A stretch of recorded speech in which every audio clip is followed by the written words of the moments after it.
Anda kembali di Metro Siang, pemirsa. Pihak keluarga PS korban penganiayaan di Sekolah Tinggi Ilmu Pelayaran atau STIP meyakini bahwa korban tewas karena kekerasan yang dialaminya. Keluarga juga menyebut PS yang berusia 19 tahun ini tidak punya musuh selama mengenyam pendidikan di STIP dan juga menepis tudingan yang menyebut bahwa korban tewas karena serangan jantung. Untuk mengonfirmasi lebih lanjut kita bergabung dengan kuasa hukum korban Tumbur Aritonang. Pak Tumbur, selamat siang. Halo, selamat siang. Apakah sudah ada hasil otopsi, Pak, yang bisa dirilis oleh tim medis? Sampai dengan saat ini kami kuasa hukum dan keluarga belum mendapatkan hasil otopsi. Hasil otopsi dibawa oleh penyidik Polres Jakarta Utara. Oke, rencananya kapan akan diberitahukan kepada pihak keluarga, Pak Tumbur? Besok kami berencana akan mendatangi Polres Jakarta Utara untuk menanyakan hal tersebut dan berkoordinasi terkait beberapa hal. Oke, itu kan nanti akan untuk mengkonfirmasi lebih lanjut ya. Tapi sejauh ini dari hasil kesaksian, informasi yang diterima korban, itu seperti apa kondisi fisik dari korban PS sendiri, Pak Tumbur? Jadi saat korban dibawa ke rumah sakit Polri, keluarga diperbolehkan untuk melihat kondisi korban. Di situ keluarga melihat ada beberapa luka lebam biru di hampir di sekujur tubuh, di dada, perut, bagian kanan, kiri, dan ada luka memar di tangan.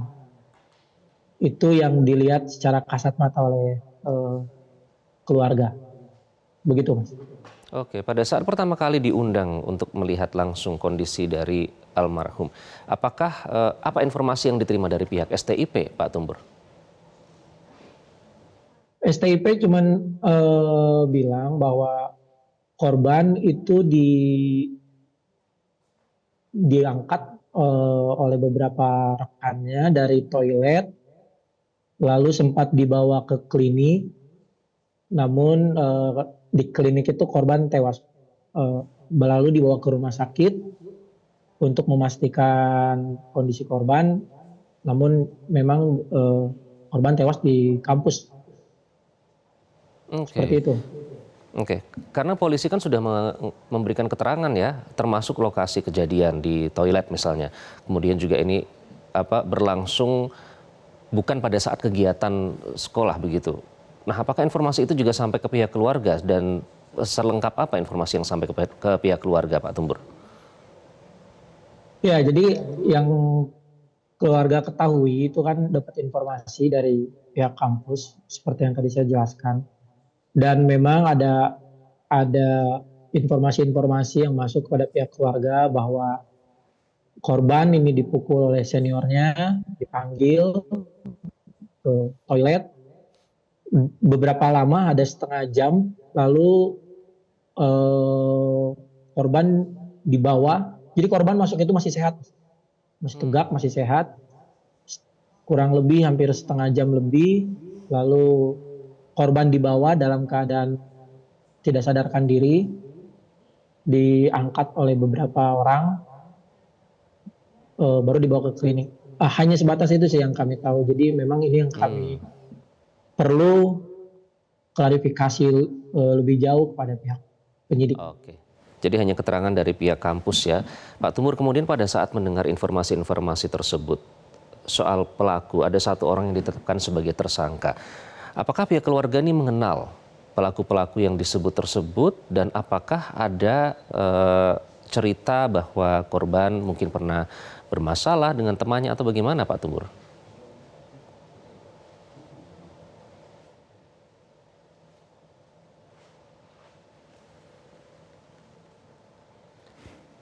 Baik, kami masih berusaha mencoba. Oke, Pak Tumbur sudah bisa mendengar? Silakan, Pak Tumbur. Sorry Mas, connect. Ya. Boleh diulang pertanyaannya, Mas?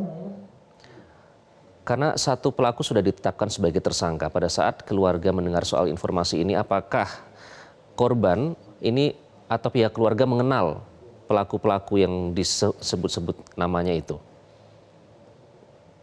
Nggak, keluarga nggak kenal. Itu kan seniornya korban ya. Oke, kalau Nggak ada yang kenal. senior tidak mengenal, tapi tahu bahwa itu seniornya dari korban ya. Nah, apakah korban pernah bercerita bahwa korban mungkin pernah bermasalah dengan rekannya, baik itu rekan sesama tingkat atau seniornya, Pak Tumbur?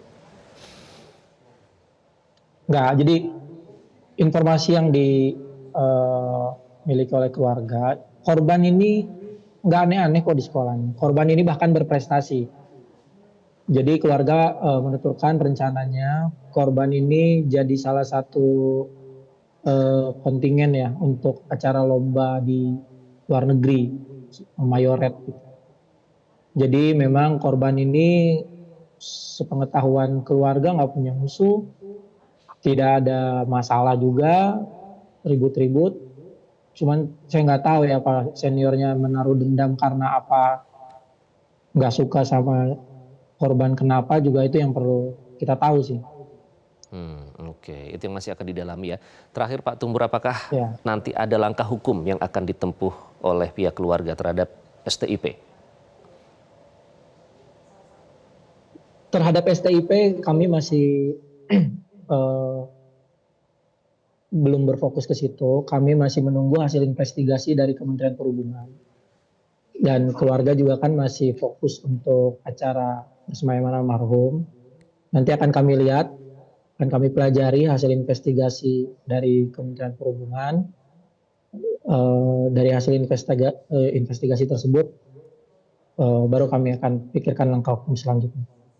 Tapi satu hal Mas yang mau saya garis bawahi, saya berharap kepada penyidik Polres Jakarta Utara ini tidak berhenti di satu tersangka, karena kami masih sangat meyakini ada tersangka-tersangka lain, apapun itu perannya.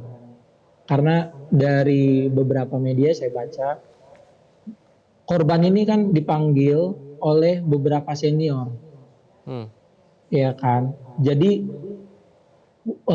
di berita tersebut dibilang bahwa dipukul 5 kali oleh pelaku. Cuman kan dipanggilnya ini sama siapa dong? Lalu apa yang terjadi di dalam? Apakah langsung dipukul atau seperti apa, itu yang belum jelas bagi kami. Jadi kami sangat yakin ini bukan perbuatan satu orang. Jadi kami berharap kepada penyidik untuk mendalami peran-peran senior-senior lain yang memanggil korban dan teman-temannya untuk ditindak di toilet. Itu juga yang akan kami sampaikan besok di Polres Jakarta Utara. Oke, baik. Jangan berhenti di satu tersangka saja karena ada dugaan bahwa ini dilakukan oleh banyak orang ya. Terima kasih Pak Tumbur Aritonang atas keterangan Anda. Semoga kasus ini segera mendapatkan pencerahan. Terima kasih sekali lagi Pak Tumbur Aritonang, kuasa hukum dari pihak keluarga korban PS. Jelajahi cara baru mendapatkan informasi. Download Metro TV Extend sekarang.